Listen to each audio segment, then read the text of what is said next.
O tema da ministração de hoje é declarações para edificar o seu lar. Eu quero perguntar para você nesta manhã: o que você tem dito sobre a sua mulher? O que você tem falado aos seus filhos? O que você tem falado sobre o ambiente da sua casa? Quais são as declarações que vêm aos seus lábios sobre aqueles que Deus te fez estar dentro da sua casa? Eu e minha esposa esse ano estamos fazendo 16 anos de casado. Alguém me ligou me convidando para estar no interior da Bahia em junho, e ela que guarda datas melhores do que eu falei: e essa data? Ela falou: essa data não, essa data é o nosso aniversário de casamento. E eu disse: olha, é um bom motivo para não estar lá. E aí agendamos para uma outra data. Eu louvo a Deus pela minha esposa, eu louvo a Deus pelos meus filhos, irmãos, e fazer com que a nossa casa possa ser guiada pelo caminho do Senhor não é fácil. É uma tarefa diária, é um entendimento diário de declarações que precisam ser construídas em nós. Aquela mulher que recebeu o homem de Deus e construiu uma casa para o homem de Deus, a Bíblia diz que quando o filho dela morre, ela não declara para o seu marido, porque ela sabia o nível de fé que havia dentro da sua casa. Ela decidiu não trazer declarações de morte sobre os seus. Quando o marido dela perguntou: você não está bem, eu estou vendo o seu rosto, o seu semblante, ela olha para o marido e disse: tudo vai bem. Ela não havia aceitado trazer declaração de morte sobre a sua casa. Ela não havia aceitado trazer palavras que fossem de contra as promessas de Deus para a sua família.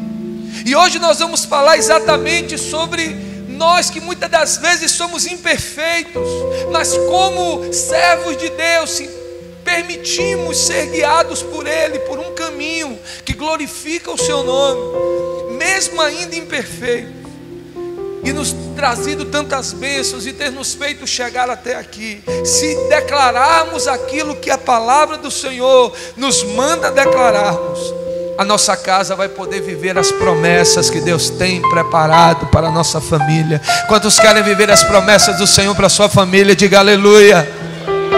Diga para o seu irmão: eu e a minha casa serviremos ao Senhor. Não importa o que está acontecendo lá fora, não importa o que as novelas têm ensinado sobre família. Eu estava lendo um post essa semana, horrorizado, de que uma das próximas novelas aí vai contar a história de um avô que tem um relacionamento íntimo com a sua neta. E ainda tem gente que perde tempo assistindo isso, influenciando a sua casa, influenciando o seu marido, os seus filhos, os seus próprios netos a crescerem achando que aquilo é normal. Nós somos igreja, e a porta do inferno não vai prevalecer sobre os valores que a palavra do Senhor deixou escrito sobre a nossa casa. Passarão céus e terra, mas as promessas que Deus deixou para a nossa casa vão se cumprir, porque há uma promessa do Senhor que diz respeito a isso.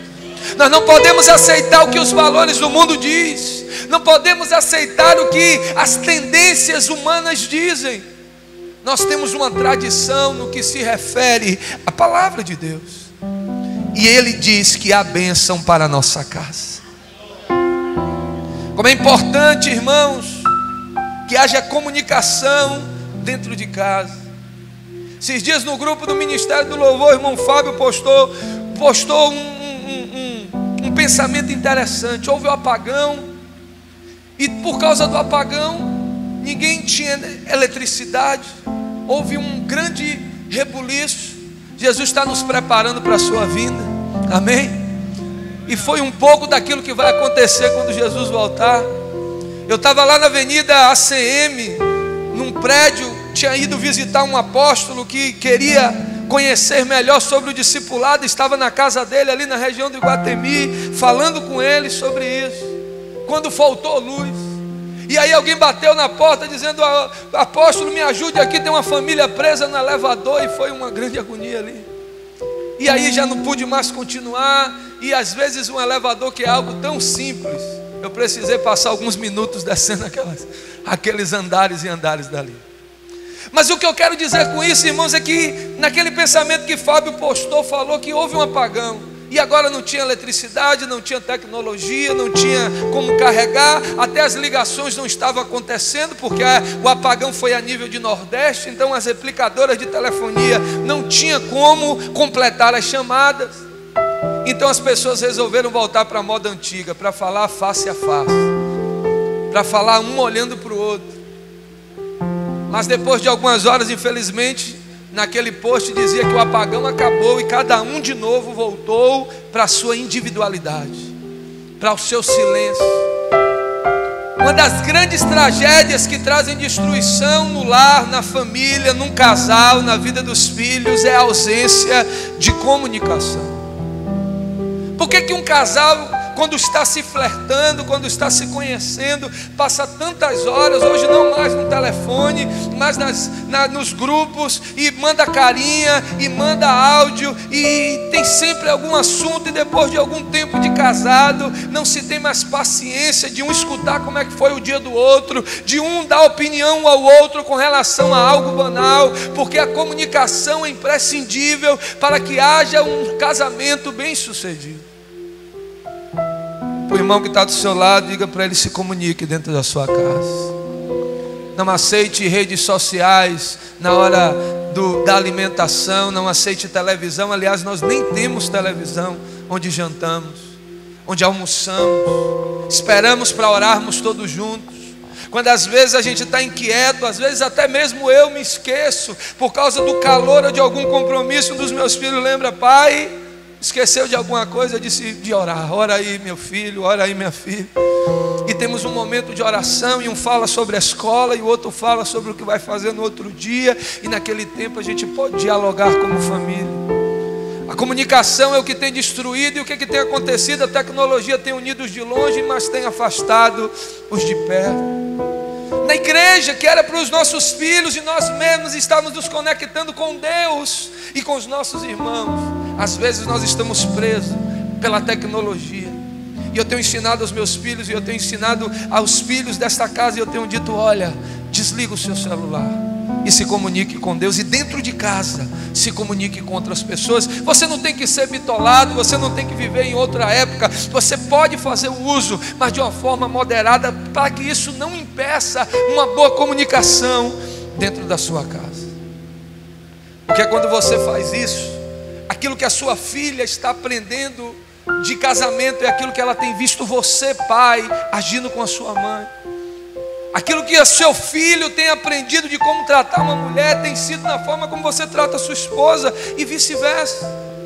A forma como temos dialogado, a forma como temos comunicado, é o que vai fazer com que a gente tenha uma família bem sucedida.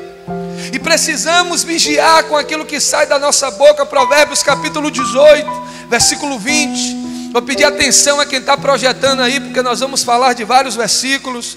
Provérbios capítulo 18, versículo 20. A palavra do Senhor diz: do fruto da boca de cada um se fartará o seu ventre, dos renovos dos seus lábios ficará satisfeito. A morte e a vida estão no poder da língua, e aquele que ama comerá o seu fruto. Aquele que encontra uma esposa acha o bem e alcança a benevolência do Senhor. Algumas irmãs aí cutucando os maridos, mas daqui a pouco eu vou falar algo também que vai abençoar a vida dos esposos. Interessante que a Bíblia, ela fala de língua, mas ela fala de família. Olha como as coisas se conectam. Começa falando do poder que há na família, no poder que há na língua e nos seus efeitos com relação à família. Lá em Salmo capítulo 34, versículo 12, a palavra do Senhor diz: quem era o homem que deseja a vida, que quer largos dias para ver o bem? Alguém aqui quer viver muitos anos? Diga aleluia.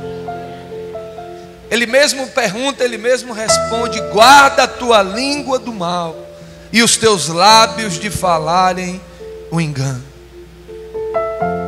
Se eu quero viver muito, eu preciso tomar cuidado com aquilo que eu tenho dito, com aquilo que eu tenho falado. Tem pessoas, irmãos, que só proferem coisas.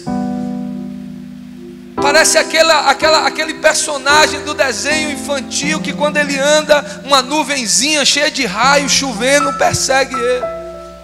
Tal carregado é a fala daquela pessoa, a forma como ela se comunica. E se isso é importante para a nossa vida como indivíduos, para a nossa vida familiar, não é diferente. De que forma que você tem falado com relação à sua mulher?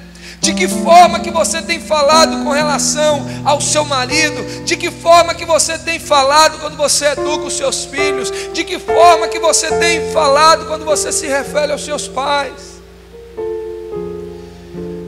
O que você fala para a edificação da sua casa?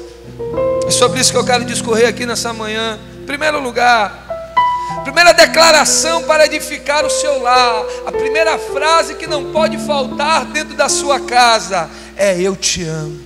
Você está do lado da sua esposa, você está do lado do seu marido, olhe para ele e diga: eu amo você, eu te amo. Olha, você pode falar para o seu irmão também. Doeu, irmãos, aí quando você falou? Sentiu algo no maxilar? Alguns até estralaram quando falou isso, porque talvez na sua infância não houve uma replicação, houve o amor por intermédio do cuidado, por intermédio da manutenção, por intermédio da proteção, mas talvez houve pouca fala do declarar: eu te amo. E por causa disso hoje sente uma dificuldade de replicar isso na vida da sua esposa, na vida do seu marido, na vida dos seus filhos e dos seus pais. Uma declaração que não vai deixar a casa ir por um caminho que desagrade a Deus, que não vai se dissolver diante daquilo que a sociedade tem pregado, daquilo que o mundo tem trazido, que quando vier os levantes do diabo não vai encontrar, não vai ter como entrar. É saber que há alguém, que há um ambiente onde eu sou amado e onde eu sou protegido. Essa palavra, quando é falada com brilho nos olhos, gera harmonia. Não algo mecânico, não algo apenas para constar, mas quando é dito, ela quebra qualquer dor, ela desfaz qualquer mágoa, ela tira qualquer impedimento. Eu amo você significa dizer que você tem um valor para mim. Às vezes há pessoas que querem que isso seja notado no dia a dia. Às vezes há pessoas que dizem: não, eu digo eu te amo quando eu trago as compras, eu digo eu te amo quando eu pago o aluguel, eu digo eu te amo quando eu preparo o almoço. Mas quando você declara, quando você verbaliza isso, você quebra cadeias, talvez ações que o inimigo estava tentando gerar no reino do Espírito, para que aquele casamento seja bem sucedido, para que os filhos se sintam seguros e possam saber que há um ambiente de paz e de confiança onde eles possam estar. Quando o amor não é verbalizado, ele se enfraquece em nossos corações. Somos seres que precisam ouvir. Você está do lado do seu cônjuge, do seu filho, do seu pai, diga para ele: eu preciso te ouvir. O amor, mesmo sendo forte, acaba perdendo o seu poder por não ser alimentado pela verbalização. Apocalipse capítulo 2, versículo 4, a palavra do Senhor diz: tenho, porém, contra ti que deixaste o teu primeiro amor. Lembra-te, pois, de onde caíste, e arrepende-te, e pratica as primeiras obras, por quando não, brevemente a ti virei, e tirarei do seu lugar o seu castiçal, se não te arrependeres. Olha o que o apóstolo está falando com relação ao amor.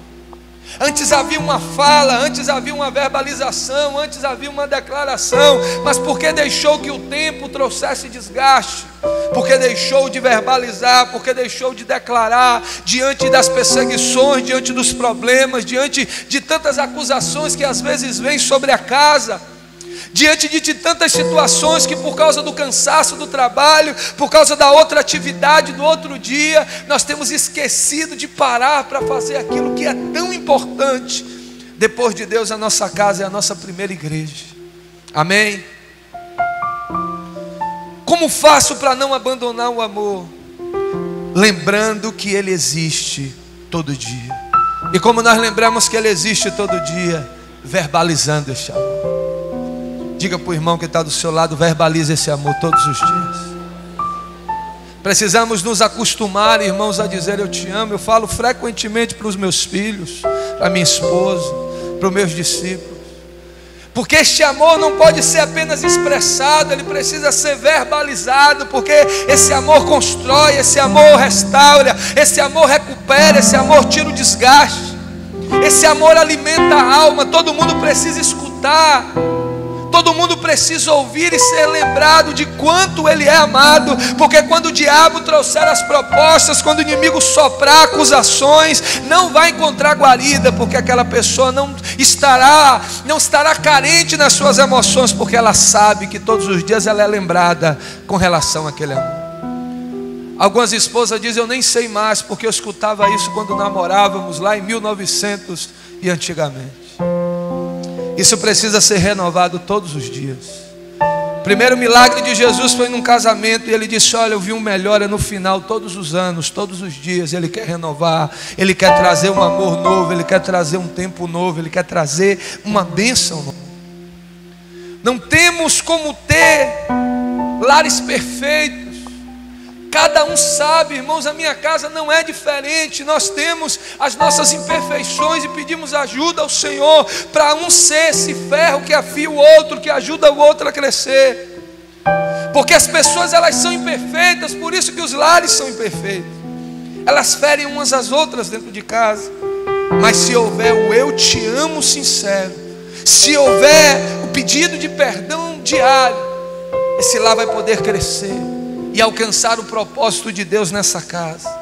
Talvez pela sua criação você sinta vergonha de dizer eu te amo. Diga eu te amo aí, ele olha para baixo, ele olha para cima, ele fica sem graça.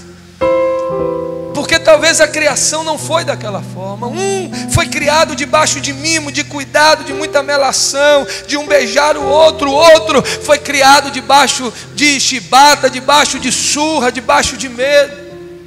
E a expressão de amor do pai era o pão quando chegava no fim da tarde, da mãe era arrumar a casa todos os dias.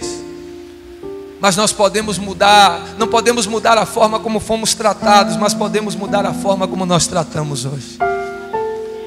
Outro dia eu estava aconselhando um casal e dizendo, olha, tivemos criações diferentes, vocês provavelmente tiveram criações diferentes e vocês não tiveram a opção de nascer na família que vocês nasceram, mas hoje vocês têm a opção de mudar o que vocês não gostavam na família que vocês têm. Se vocês não ouviam eu te amo e isso te trazia inquietação, então sare isso na sua vida e na vida dos seus filhos, dizendo para eles, eu te amo todos os dias.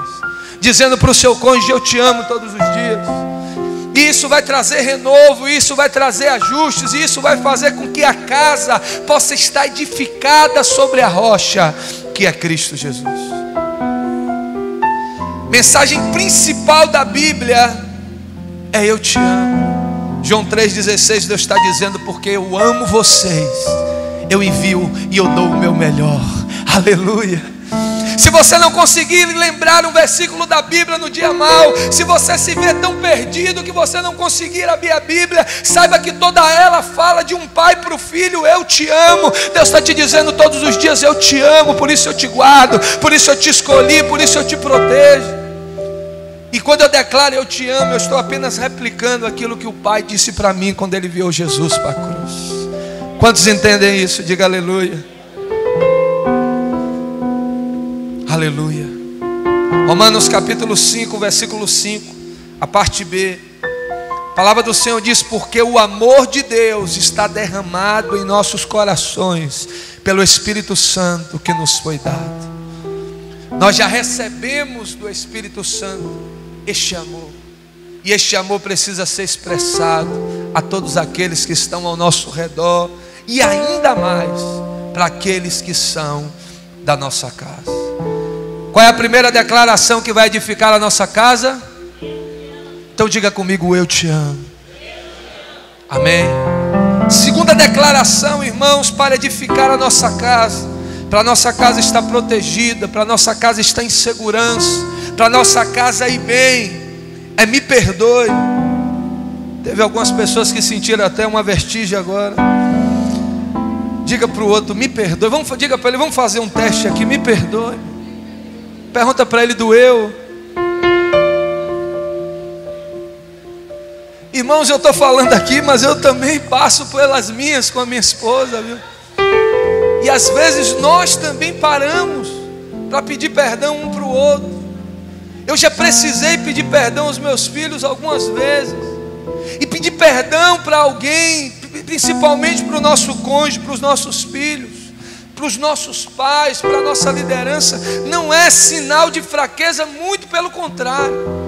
É sinal de força, de transparência e desejo de crescer e de aperfeiçoar. O me perdoe está dizendo, olha, eu reconheço que eu errei, eu reconheço que eu fui falho, mas o amor que eu tenho por você me faz reconhecer isso, para que nós possamos crescer juntos e possamos continuar cuidando um do outro, abençoando um ao outro. E por essa atitude você não vai deixar o diabo entrar dentro daquela casa.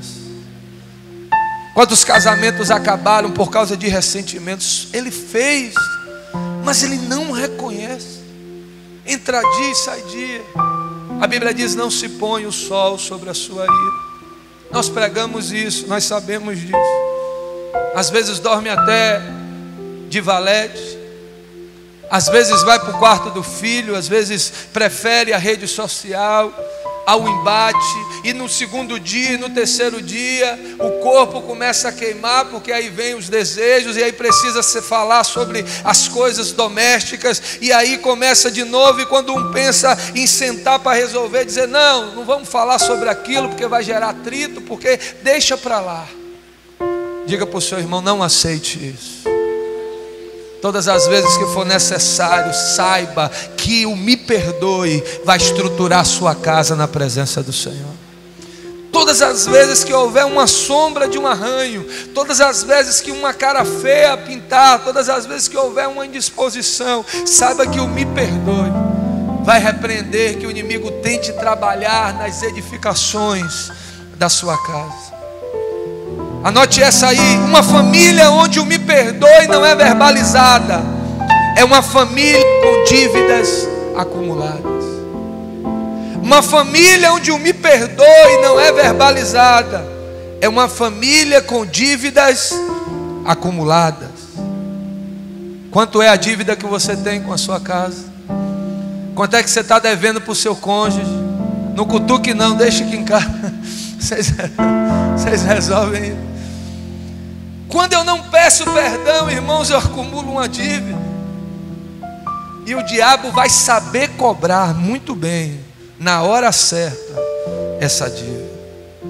Porque todas as vezes que o marido ou a esposa não souber, ele está errado, ele sabe que está errado, mas ele não admite o seu erro, ela não admite o seu erro. E quando não há perdão, sabe o que é que o diabo faz? Levanta uma terceira pessoa cheio de me perdoe, para tentar agora abalar a estrutura daquela família.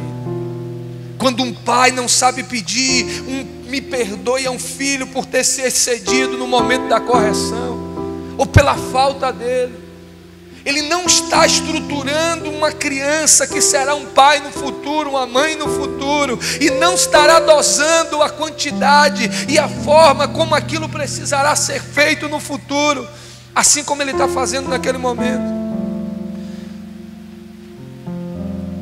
Para haver perdão tem que haver arrependimento. Não é simplesmente olhar como um clichê um para o outro e dizer, olha, pastor disse, então me perdoe, e vai embora e sai e vira. Não há me perdoe sem arrependimento. Tem que haver arrependimento, tem que haver desejo de mudança, tem que realmente estar arrependido. Mas pastor, ele se arrepende, ele disse que se arrependeu, mas voltou a fazer. Mas se houve arrependimento genuíno, o Senhor perdoa, e nós precisamos perdoar também, em nome de Jesus. Muitas famílias estão doentes por falta de confissão. Muitas vezes ferimos com atitudes, mas não é trazido a cura. Deixa eu te dizer algo, o tempo não resolve. Diga para o seu irmão, o tempo não resolve. Algumas pessoas dizem, com o tempo esquece, com o tempo passa, e a gente sabe que não é assim. A Terceira declaração para você edificar o seu lar é obrigado. Diga para o seu irmão: aprenda a agradecer. Às vezes nós dizemos para um estranho, nós dizemos por formalidade, porque alguém abriu a porta, porque alguém gerou gentileza na fila, a gente diz sua vez, não, vai você, não, obrigado.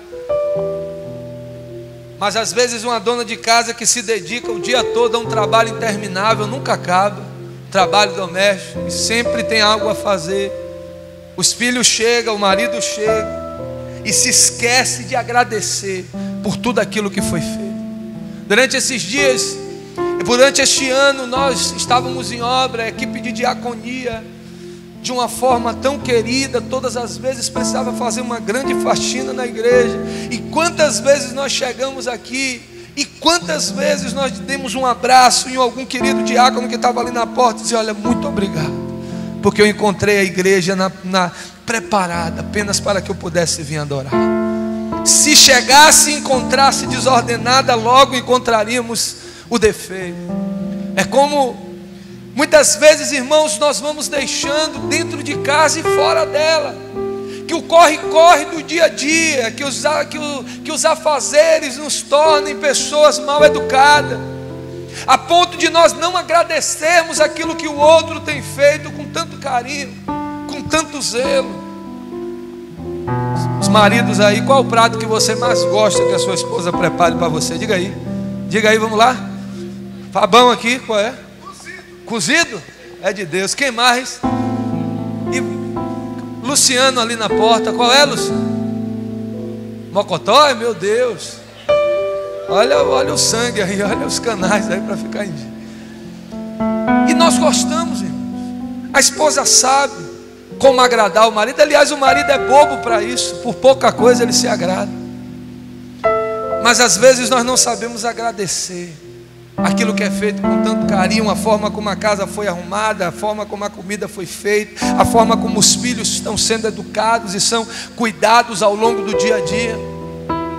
Eu tenho 2 filhos que estão passando por uma fase muito abençoada e que de vez em quando entram em choque os dois. E eu sei como é estressante estar resolvendo conflitos de criança dentro de casa. E às vezes a gente chega de noite, ou a gente chega, já encontra tudo pronto, e nos esquecemos simplesmente de agradecer por tudo aquilo que foi feito. Quantas vezes você tem dito muito obrigado a um filho que te ajuda, porque você está motivando ele a continuar? Não é mais do que a sua obrigação. Você come aqui, você mora aqui, eu pago as suas contas. Você fala assim? Eu também já falei isso, mas depois pedi perdão. Porque na realidade você tem que ensiná-lo a ser grato, não condená-lo pelo aquilo que ele ainda não é, mas ensiná-lo a ser grato pelo aquilo que ele já é. A gente não pode aceitar, irmãos, um ambiente de perca, um ambiente de tensão, um ambiente duro demais dentro da nossa casa. Nós criamos os nossos filhos, às vezes ficamos inquietos com relação ao mundo lá fora, mas a gente não pode pesar demais. Quantas meninas se casaram com o primeiro aventureiro que apareceu, por causa da pressão que sofria demais dentro de casa? É claro que tem que haver o cuidado, é claro que tem que haver o ensino, mas a Bíblia fala a respeito de ser moderado, de ser cuidadoso. Mas eu estou falando de agradecer.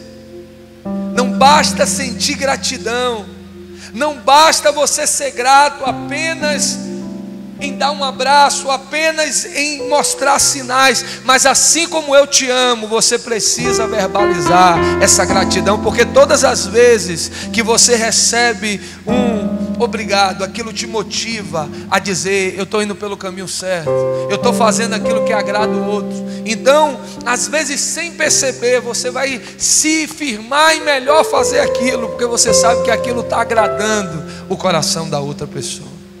Amém? 1 Tessalonicenses capítulo 5 versículo 18, a palavra do Senhor diz: em tudo dai graças, porque essa é a vontade de Deus em Cristo Jesus para conosco. Paulo está dizendo: seja grato a Deus por tudo. E se eu sou grato a Deus por tudo dentro da minha casa, não pode ser diferente. Eu tenho que ser grato à minha esposa, eu tenho que ser grato ao marido, tenho que ser grato aos filhos, tenho que ser grato ao pai. Agradeça. Às vezes os filhos só falam pelo que não tem, mas esquece de agradecer aos pais pelo duro que eles dão, pelas renúncias para poder dar aos filhos. E às vezes falta um simples obrigado.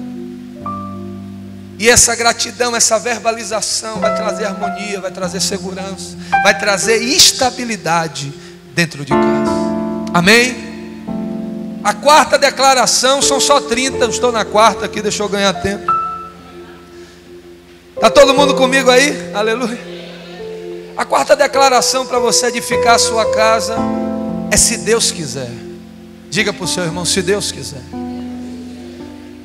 Não pode ser um chavão, irmãos, não pode ser uma declaração apenas como um vício de linguagem, mas principalmente o marido, que é o cabeça. E quando ele é o cabeça, ele não é o dominador, ele não é aquele que traz o peso, mas ele é o telhado na casa, que dá cobertura e que protege todos os outros. O se Deus quiser está falando de que aquela casa depende de Deus. Nós fazemos os nossos planos com os nossos filhos, com relação ao nosso dia da família, com relação aos dias que vamos ter, com relação a algo que nós estamos desejando para a nossa casa. E eles sempre perguntam: e aí, está na hora, já chegou o prazo, e como é, que dia a gente vai? Eu disse: olha, se Deus permitir, se Deus quiser. Você está orando para Deus mandar provisão? Você tem pedido isso ao Senhor? Tiago capítulo 4, versículo 13, a palavra do Senhor diz: eis agora vós que dizeis hoje ou amanhã iremos a tal cidade, e lá passaremos um ano, e contrataremos e ganharemos. Digo-vos que não sabeis o que acontecerá amanhã, porque que é a vossa vida? É um vapor que aparece por um pouco e depois desvanece. Em lugar do que deveis dizer: se o Senhor quiser, e se vivermos, faremos isso ou aquilo. Amém? Às vezes nós fazemos o plano, nós organizamos, nós deixamos tudo pronto e apenas queremos que Deus financie os nossos devaneios, queremos que Deus financie os nossos planos mais esdrúxulos, os nossos planos que estão totalmente fora daquilo que Ele havia preparado para nós, quando nós deveríamos dizer: se Deus quiser, se Deus permitir, se for da vontade de Deus. Quando você traz esses valores, esposa, você está trazendo o auxílio junto com o seu marido para os seus filhos. Você está fortalecendo uma palavra que já foi gerada por Ele. Olha, o nosso recurso financeiro até daria, mas não é como nós queremos. Nós estamos esperando Deus testificar e nos dar a permissão para que a gente possa fazer isso. Quando você faz isso, você está ensinando princípios de fé no coração dos seus filhos, que crescerão dependendo de um Deus que cuida daquela casa. E quando eles virem o suprimento, quando eles virem a resposta, eles vão agradecer ao mesmo Deus. Eles vão dizer: não foi o poder aquisitivo de meu pai, não foi porque eu me joguei no chão e chorei, esperneei, foi porque Deus quis, foi porque eu orei, foi porque eu tive fé. Você vai forjar a sua casa na presença de Deus, porque você vai declarar: se Deus quiser. Aplauda ao Senhor. Se Deus quiser. Provérbios capítulo 16, versículo 1, a Bíblia diz: do homem são as preparações do coração, mas do Senhor é a resposta da língua. Todos os caminhos do homem são puros aos seus olhos, mas o Senhor pensa e o Senhor pesa o coração. Confia ao Senhor as tuas obras, e os seus pensamentos serão estabelecidos.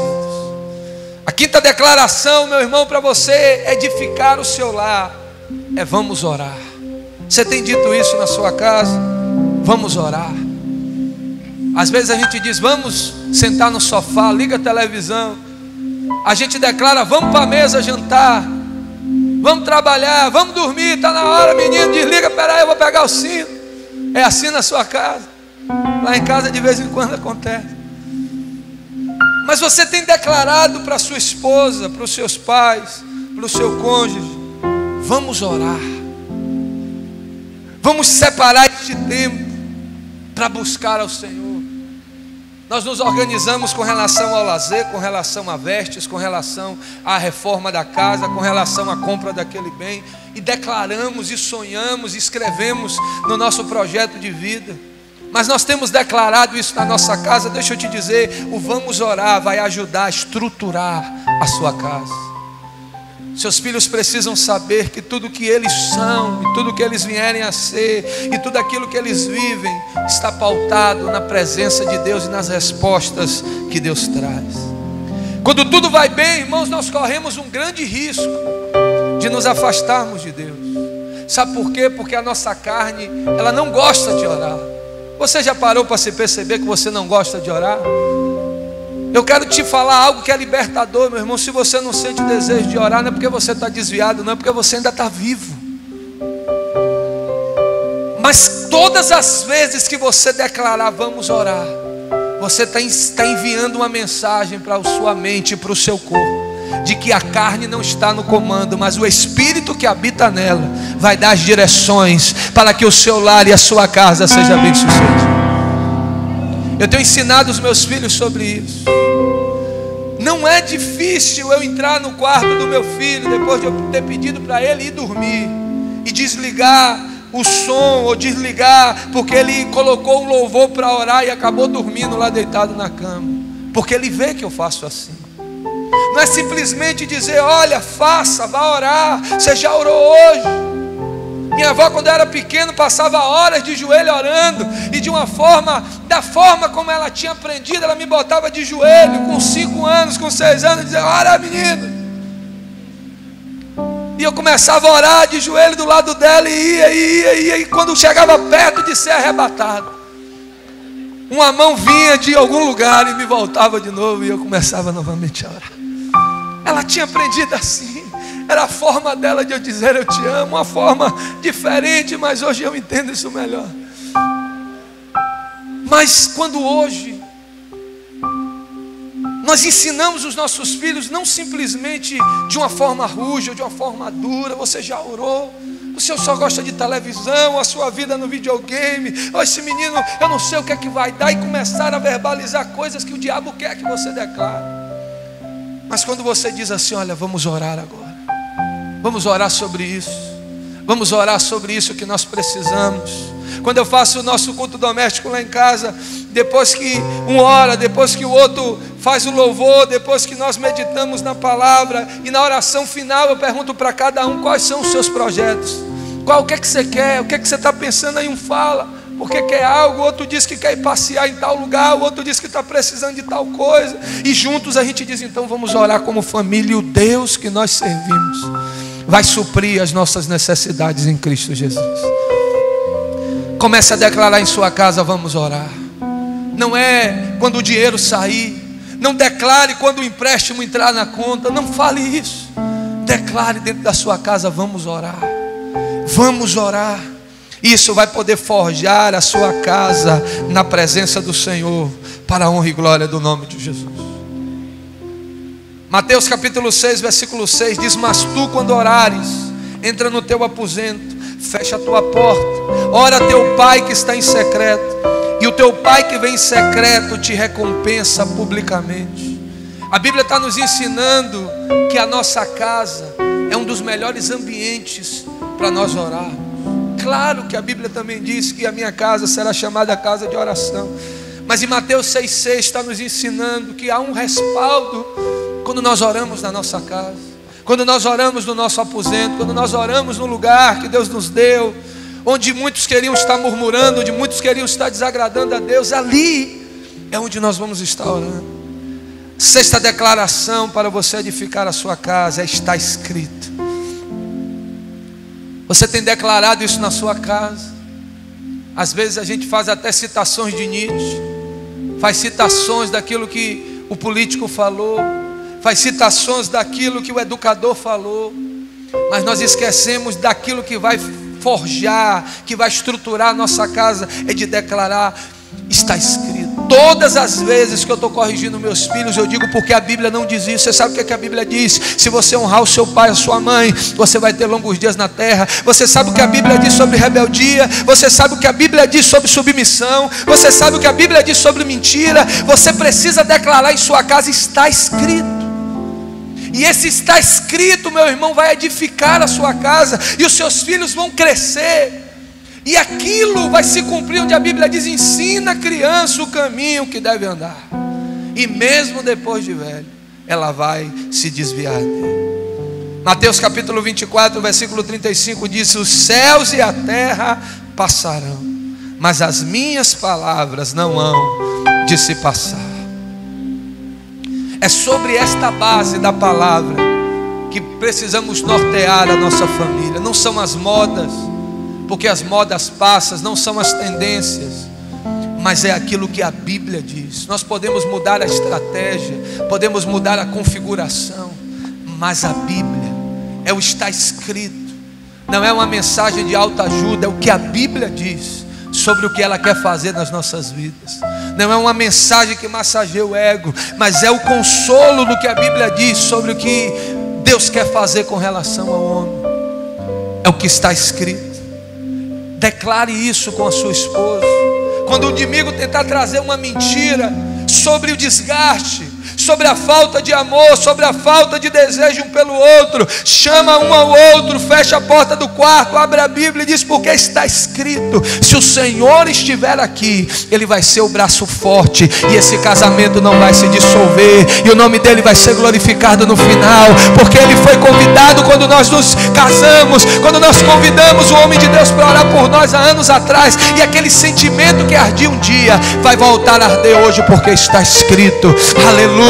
Todas as vezes que você declarar o está escrito na sua casa, o inimigo que estava tentando trazer a mentira do desgaste, a mentira do acabou, uma mentira do agora somos amigos, a mentira de que ele já passou, ele já é adulto, agora é ele Deus, isso é mentira. Declare o que está na Bíblia dentro da sua casa, e você vai estar fazendo declarações que vão edificar a sua casa sobre a rocha. E a Bíblia diz que virão as chuvas, virão os ventos, virão as situações, vão soprar, vai tremer, vai haver as crises, mas ela vai continuar firme.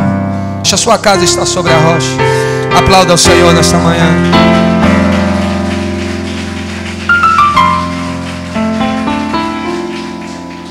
Sétima, e eu vou parar por aqui.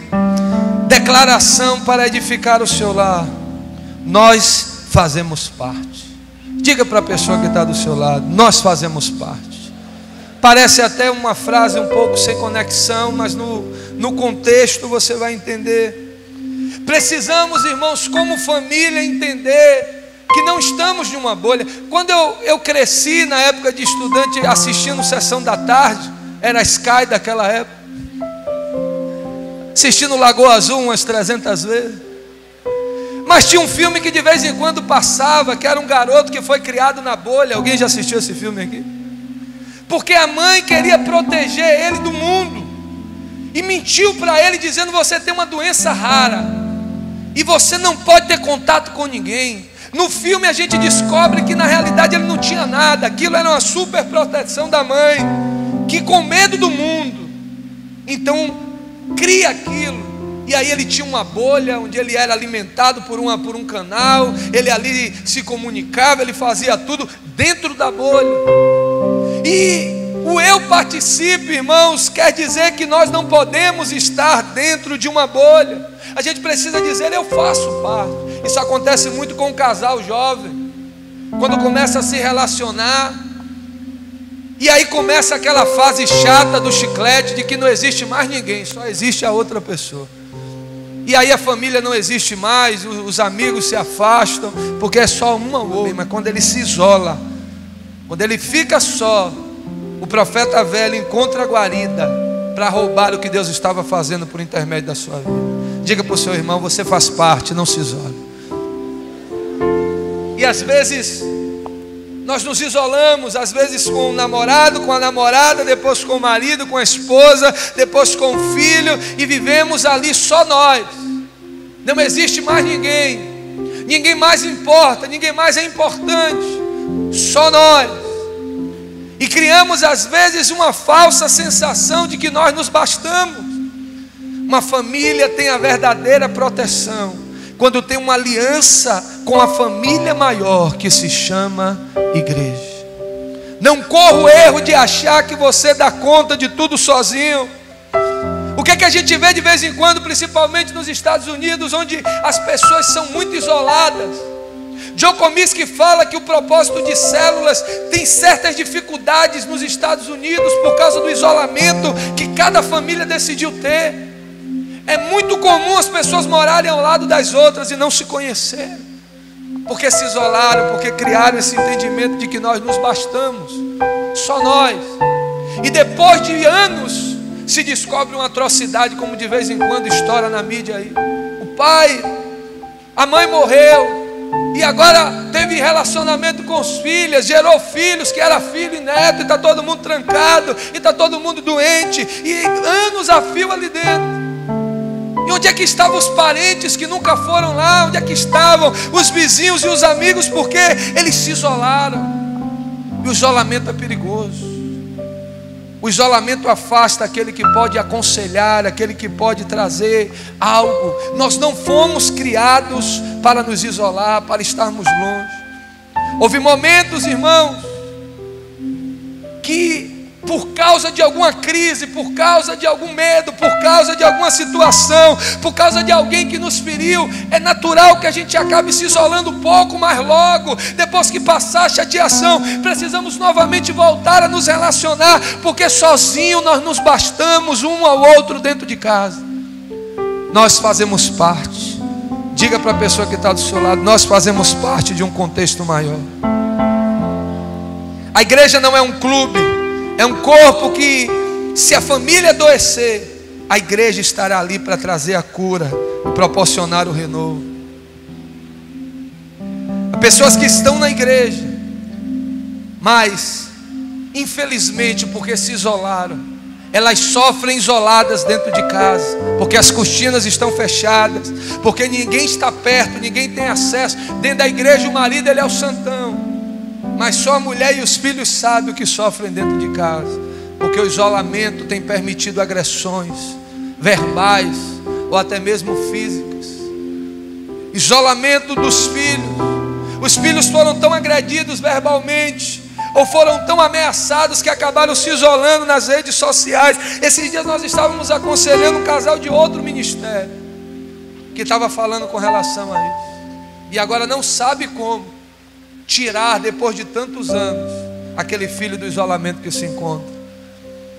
Ou muitas das vezes a mulher que decide por não ter os seus desejos, as suas vontades atendidas, e aí não se relaciona como deveria, e aquilo cria mazelas e mágoas dentro de casa. E quando não há relacionamento, não há aconselhamento, quando não se conecta com a igreja, não gera cura, e aquele isolamento tem trazido destruições nos alicerces dentro de casa. E quando se tenta trazer, a estrutura já está tão comprometida.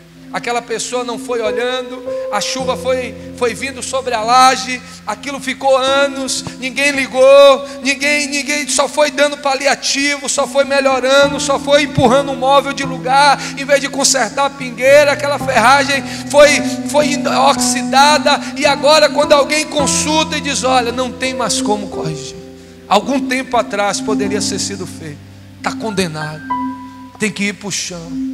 É quando se desperta às vezes com relação a um filho, com relação a um cônjuge, até quer, mas o desgaste foi tão grande, o problema foi tão grande que o diabo diz: já não tem mais jeito. Vamos ficar de pé nessa manhã em nome de Jesus.